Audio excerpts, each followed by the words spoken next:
에스더입니다.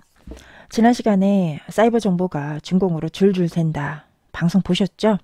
그 방송에 이어서 두 번째 편입니다. 가장 충격적이었던 게 다시 한번 복습을 하자면 2012년도에 중국이 아프리카에다가 아프리카 연합 건물을 지어줬는데요. 그 안에다가 온갖 도청 장치며 이런 것들을 다 설치해가지고 기밀들을 다 빼갔다고 합니다. 심지어 벽 속에서도 마이크가 나왔다. 근데 중국에다 대놓고 항의는 못한다. 왜냐면 중국이 아프리카에다가 52조 원을 투자했기 때문이다. 자, 그리고 중요한 내용이 있습니다. 맥킨지 보고서에 의하면 중국 기업, 여기서 중국 기업이라고 한다면 화웨이하고 ZTE를 말하는 겁니다. 이 두 기업이 통신망을 장악하고 있다.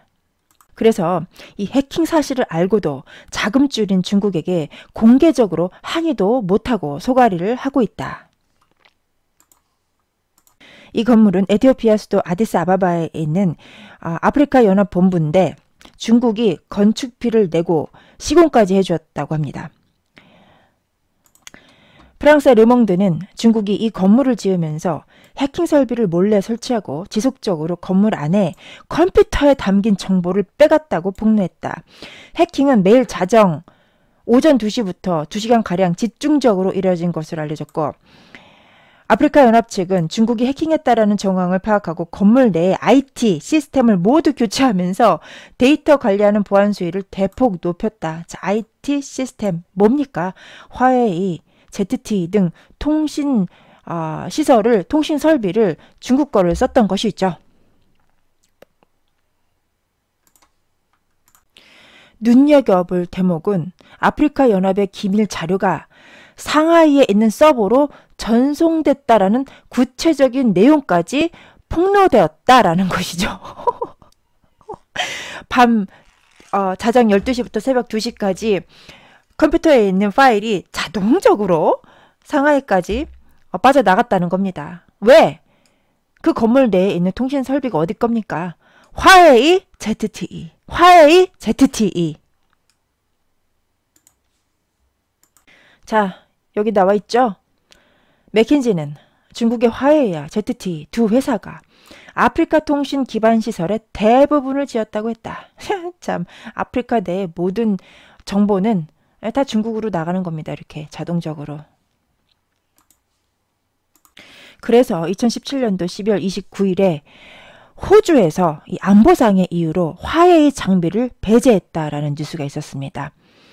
호주가 중국의 화웨이가 남태평양 해저 케이블 사업에 참여하는 데 있어서 제동을 걸었습니다. 그 이유는 바로 이러한 아프리카 연합에서 있었던 진짜 기가 막힌 저러한 기가 막힌 일 때문이죠.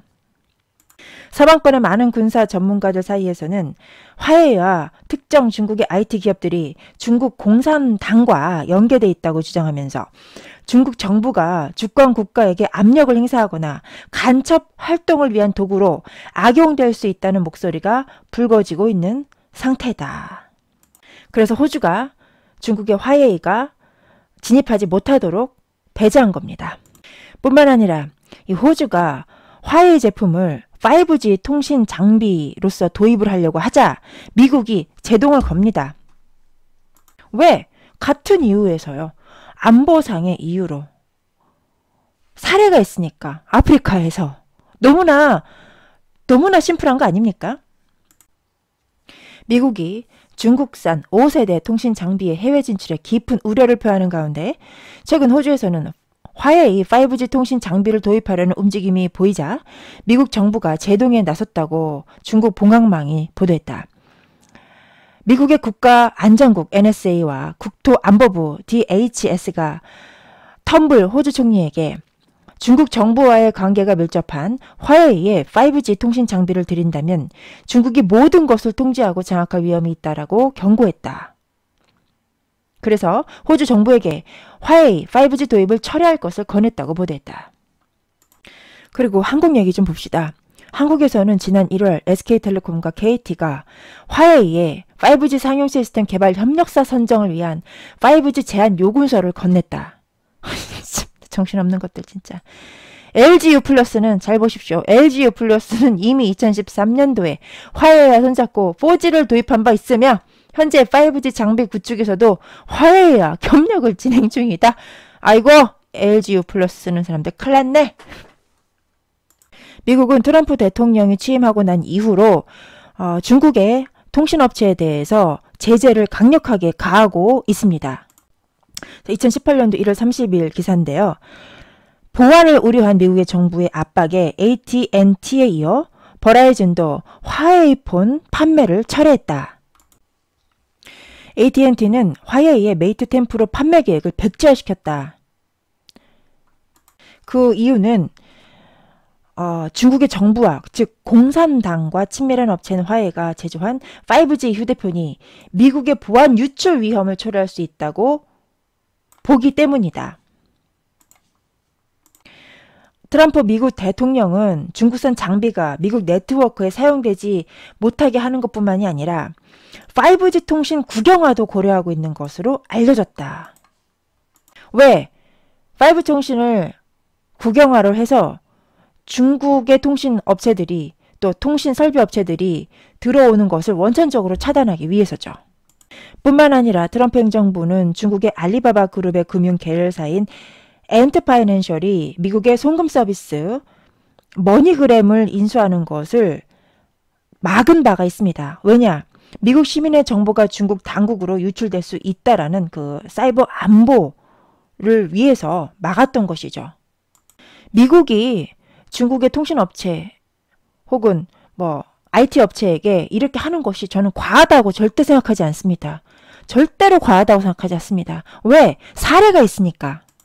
자, 여러분 보십시오. 사례가 있습니다. 아프리카의 사례. 이 건물에 뭐가 있습니까?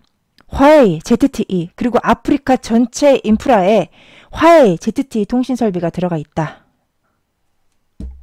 답 나오지 않았습니까? 제정신이 똑바로 박힌 한 국가의 대표라면, 한 국가의 리더라면 당연히 이렇게 해야죠. 안 그렇습니까, 여러분? 2018년도 2월달 올 초에 미국의 정부가 중국의 화웨이, ZTE 통신 장비 금지 법안을 상원에서 발의를 했습니다. 이유는 미국의 안보에 대한 위협을 이유로 내세웠다고 합니다. 미 상원의 코튼 의원은 화웨이가 사실상 중국 정부에 속한 기관이라고 하면서 자기의 자사의 장비를 해킹해서 미국 관리들로부터 정보를 빼돌릴 수 있는 수준 이상이라고 말했습니다. 자, 심지어 미국의 첩보기관이죠. 첩보기관인 FBI, CIA, NSA 이 세 기관에서 중국의 화웨이, ZTE 제품 쓰지 말라라고 강력하게 경고했다고 합니다. 올 초입니다. 올 초 2018년도 2월 15일 기사입니다. 미국의 정보기관 수장들은 상원 정보위 청문회에서 화웨이와 ZTE 기기들을 통한 중국의 해킹 우려를 전하면서 이들 제품을 사용해서는 안 된다는 입장을 밝혔다고 합니다. 자, 다시 한번 짧게 복습하도록 하겠습니다, 여러분. 중국이 2012년도부터 2017년도까지 뭘 했습니까? 아프리카에다가 UN 공공 건물을 지어주면서 거기에다가 화웨이, ZTE 통신 설비를 설치를 하고 심지어 벽에다가 도청기까지 꼭꼭 숨겨놓고 벽 속에 마이크까지 심어놓고 다시 한번 짧게 복습을 하고 넘어가도록 하겠습니다, 여러분. 자, 2012년도부터 17년도까지 중국이 아프리카에서 뭘 했다? 도청을 했다. 자, 아프리카에다가 뭘 깔았다? 화웨이와 ZTE를 깔았다. 자, 그걸 통해서 어떻게 했다? 아프리카의 유럽연합 건물에 있는 모든 컴퓨터의 정보를 상하이로 쏙쏙 빼갔다. 팩트입니다. 팩트. 여러분, 팩트입니다. 2012년도부터 17년까지 5년 동안, 무려 5년 동안 여러분, 미국의 첩보기관의 수장들이 FBI, CIA, NSA 수장들이 이렇게 말을 하는 게 오바입니까? 절대 아니죠? 절대 아닙니다. 왜냐? 사례가 있거든요. 사례가. 자, 2018년 5월 3일 최근에 나온 기사입니다. 미국에서는 화웨이, ZTE는 안보에 위협이 있다. 사지도 쓰지도 말아라. 백악관에서는 스마트폰 등 중국 통신 장비 퇴출 행정명령을 검토하고 있다. 또 미군에서는 이미 중국의 휴대폰 판매를 금지하고 있다. 이에 따라서 미국의 상무부는 지난달, 그러니까 4월달이죠. ZTE가 미국산 부품을 7년 동안 사지 못하도록 제재를 했고 또 그 제재하는 명분으로서 ZTE가 미국 제재를 어기고 이란의 부품을 수출했다라는 것입니다. 자, 그 결과 ZTE 어떻게 됐습니까? 영업 정지됐습니다. 영업 정지. 자, 이 부분은 제가 나중에 방송을 또 만들어서 올리겠지만 일단 간략히 보여드리면요. 자, 중국의 ZTE가 미국의 7년 거래금지 제재 수용 못해 반발 성명. 어찌됐건 이 일로 인해서 중국의 ZTE 영업 중단했습니다. 회사 문 닫았어요. 지금 회사 문 닫았어요. 자, 그리고 심지어 사업 자체가 위청거리가 됐다. 일부 부분을 매각할 지경에까지 이르렀다. 그러니까 휘청휘청거리고 있다라는 것이죠. 그리고 ZTE에 이어 중국 화웨이도 제재 검토 중이다. 해야죠. 압류해야죠. 자, 이렇게 연결이 되는 것입니다, 여러분. 미국이 뭐 중국에 대해서 뭐 힘자랑하려고 근육 자랑하려고 이런 조치를 취한 게 아니라는 것입니다. 중국에서 이런 식으로 막 해킹을 해가지고 가져가고 심지어 유학생까지 미국으로 보내가지고 기술을 막 유출해가고 이런 일들이 너무 비일비재하니까 이제는요. 이게 5월 3일 기사입니다. 중국 유학생 비자 제한을 검토하겠다. 자, 이런 카드까지 꺼낸 것입니다. 그니까 좋은 말로 할 때 좀 말 좀 듣지. 여러분 그거 아세요? ZTE가 2017년도에 1조 3천억 원에 해당되는 벌금 폭탄을 이미 맞았습니다. 그렇게 벌금을 맞고도 정신을 못 차려가지고 북한, 이란, 뭐 어디죠? 쿠바 이런 데랑 또 거래를 해가지고 ZTE가 추가 제재를 2018년도 4월 17일에 받은 거 아닙니까? 2017년도에 1조 3천억 원 벌금 받았을 때도 북한하고 거래해서 벌금을 받은 거네요. 북한하고 거래하다가. 그런데 또 걸렸어. 2018년도 4월 17일. 또 걸렸어. 징하게 말 안 듣죠? 자, 이번 방송의 주제 거의 다 왔습니다. 자, 진짜 하고 싶은 말인데요. 그럼 우리나라는 어떻게 되는 거냐 이거죠. 우리나라는. 그럼 우리 대한민국은 사이버 안보에 위협을 주는 중국의 제품들, 통신 제품들, 화웨이, ZTE 이런 것들에 대해서 어떻게 대응하고 있느냐 궁금하시죠? 대응이 뭡니까? 그냥 버선발로 뛰어나가서 어서 옵쇼 하고 있습니다. 지금. 왜? 싸다는 이유로. 싼 게 비지떡인데. 싸다는 이유로. 여기 기사 보십시오. 2018년도 3월 28일 화웨이 5G 장비 쓸까 말까. 이 통사 장비 도입에 고심을 하고 있다. 이거 굉장히 부정적으로 느껴지시죠? 아닙니다. 쓰고는 싶은데 미국에서 저렇게 난리를 치니까 미국 눈치를 보고 있는 겁니다. 제가 여러분들께 보여드리고 싶은 진짜 내용은 이겁니다. 자, 오늘의 클라이막스인데 지금까지 인내심을 갖고 제 방송을 봐주시는 분들만 볼 수 있는 내용인데요. 이거 진짜 중요한 겁니다. 왜냐? 우리 대한민국에 직접적으로 영향을 미치는 내용이기 때문에 진짜 이 기사 하나 보여드리기 위해서 제가 지금까지 저렇게 기승전결 뭐 다른 나라의 사례에 대해서 막 이렇게 막 입에 침을 튀겨가면서 제가 얘기를 한 겁니다. 여기 이제 광고 이거 나온 김에 제가 말씀을 드리면요. 참고적으로 이렇게 배터리 있죠. 배터리도 메이드 인 차이나는요.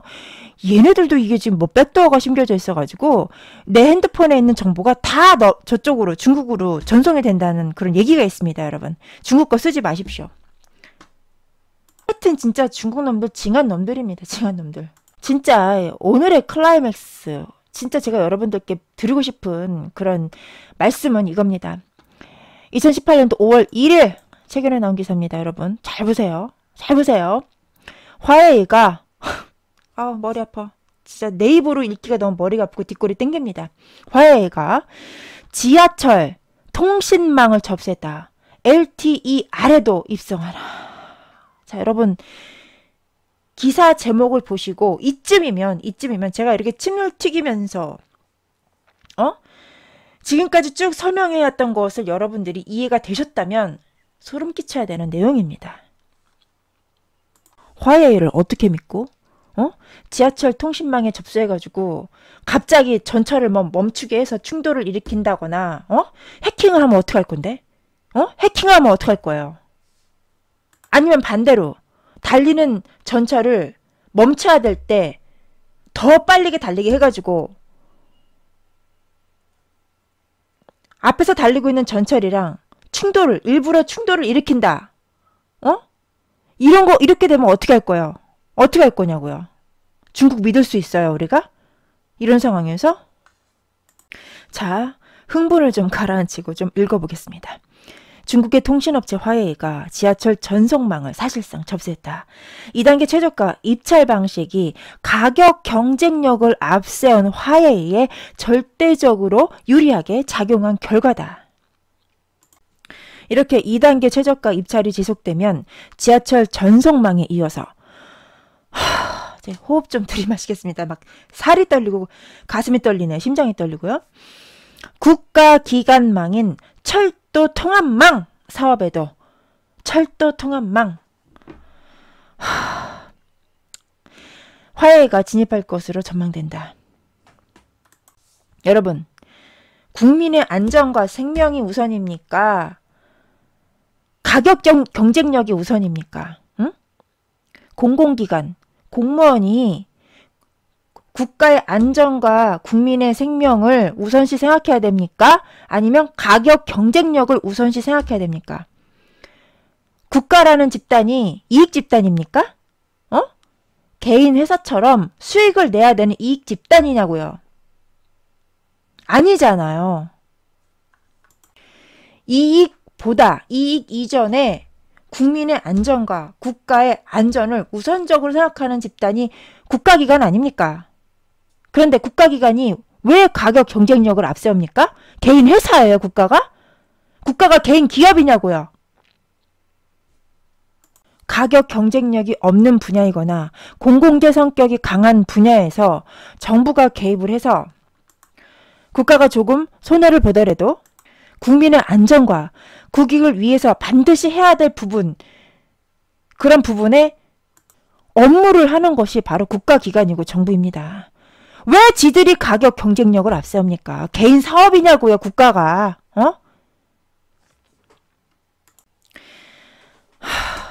계속 읽겠습니다, 여러분. 진정을 하고. 자, 업계에 따르면 지난해 서울교통공사는 1호선에서 4호선 광 전송망 개량 사업에 이어서 7호선에서 8호선 광대역 통신망 구매 설치 사업에 화웨이 장비 도입을 최근 결정했다. 여러분, 서울 지하철 다 뚫렸습니다, 지금. 서울 지하철 화웨이한테 화웨이 장비 도입하는 순간 다 뚫렸습니다, 지금 여러분. 여러분 지금 아침 저녁으로 전철 타고 다니시죠? 아, 정말 목숨을 저 중국 짱깨들한테 내놓고 지금 다니는 겁니다. 응? 1, 4호선 사업에서는 현대정보기술이, 7, 8호선 사업에서는 시스존이 각각 화웨이 장비를 제안하고 사업을 수주했다. 여러분 목숨이 이제 짱깨들 손에 달려 있습니다. 저도 그렇고요. 이런 젠장 정말. 이제 지하철도 맘 놓고 못 타, 이제는 지하철도. 와, 진짜. 이게 국가입니까? 이게 국가냐고요. 국민의 안전을 생각해야 되는 국가가 참. 여러분, 우리 국민들이 정말 진짜 소름 끼쳐하고 정말 공포스럽게 생각해야 되는 지점은 바로 이 마지막 문단에 있습니다. 통신업계는 LTE-RE 재난안전 통신망 및 해상망과 연동하는 국가기관망으로 2단계 최저가 방식을 적용하면 화웨이 진입 가능성이 높고, 자, 여러분 나왔습니다. 재난안전통신망과 해상망, 즉 국가기관망으로까지 화웨이 제품이, 화웨이 설비가 들어가게 되면요, 여러분 답이 나오지 않습니까? 어떤 식으로 저게 시나리오가 돌아갈지 시뮬레이션이 막 머릿속으로 돌아가지 않습니까? 여기 있잖아요. 2012년부터 2017년까지 아프리카에다가 건물 공짜로 지어주고 아프리카 전체에 화웨이 ZTE 통신 기반 시설 다 설치해주고 어떻게 했다? 기밀 정보 빼갔다. 여기 팩트가 있지 않습니까? 이거 되는 겁니다. 이거 되는 겁니다. 지금 우리나라. 지금 전철도 무서워서 못하겠습니다. 지금 전철도 여러분 국민 한 사람으로서 저 진짜 전철 타기 너무 무섭습니다. 요즘. 근데 국가 기관망까지 화웨이 제품을 심어가지고 중국에다가 모든 정보들을 다 줄줄이 세게 해준다? 뭐 하자는 플레이입니까? 지금 국가가 지금 국민의 안전과 국익을 우선적으로 판단해야 되는 국가가 지금 뭐 하는 플레이입니까? 응? 여러분, 이 방송이 조회수가 몇이나 나올지 모르겠습니다. 몇이나 나올지 모르겠어요. 그런데 이 방송을 보시는 분들이 ZTE와 화웨이의 사이버 안보 거의 테러 수준입니다. 테러 수준. 이 정도면 테러 수준입니다. 사이버 안보 테러 국가에 준하는 이런 중공의 통신 장비를 한국에다가 설치하겠다고요? 쫙 깔겠다고요? 그것도 5G에? 자살행위입니다. 자살행위. 사이버 자살행위입니다. 진짜. 진짜 이 방송을 많은 분들이 보기를 원하지만 얼마나 많은 분들이 볼지는 잘 모르겠습니다. 그래도 보시는 분들만큼은 이 문제의 심각성에 대해서 많은 분들께 전달을 하고 또 많은 분들에게 이런 사실이 확산이 되었으면 좋겠습니다. 자, 오늘 방송은 여기서 마치겠습니다. 감사합니다.